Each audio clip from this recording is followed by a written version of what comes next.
शिवजी के पिछूतिया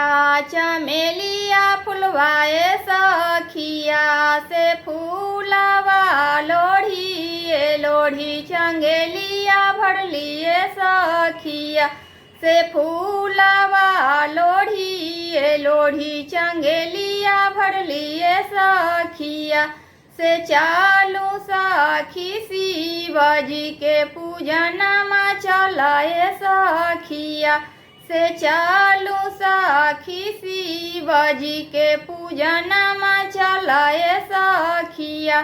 से शिवजी के पूजल का बड़वा किया मंगलाए सखिया से शिवजी के पूजल का बड़वा किया मंगलाए सखिया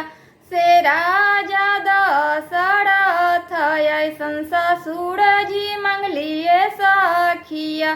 से रानी कौशल्या ऐसन सासु मंगलिए सखिया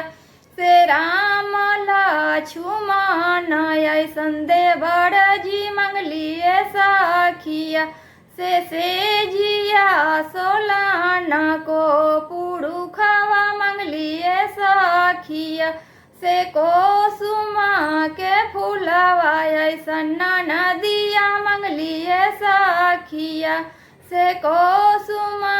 के फूलवा ऐसन नदिया मंगलिए सखिया से शिवजी के पूजल का बड़वा एही मंगलिए सखिया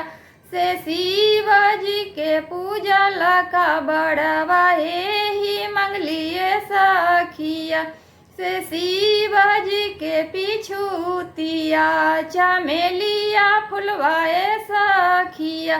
से फूलवा लोढ़ी लोढ़ी चंगेलिया भरलिए सखिया से फूलवा लोढ़ी लोढ़ी चंगेलिया भरलिए सखिया।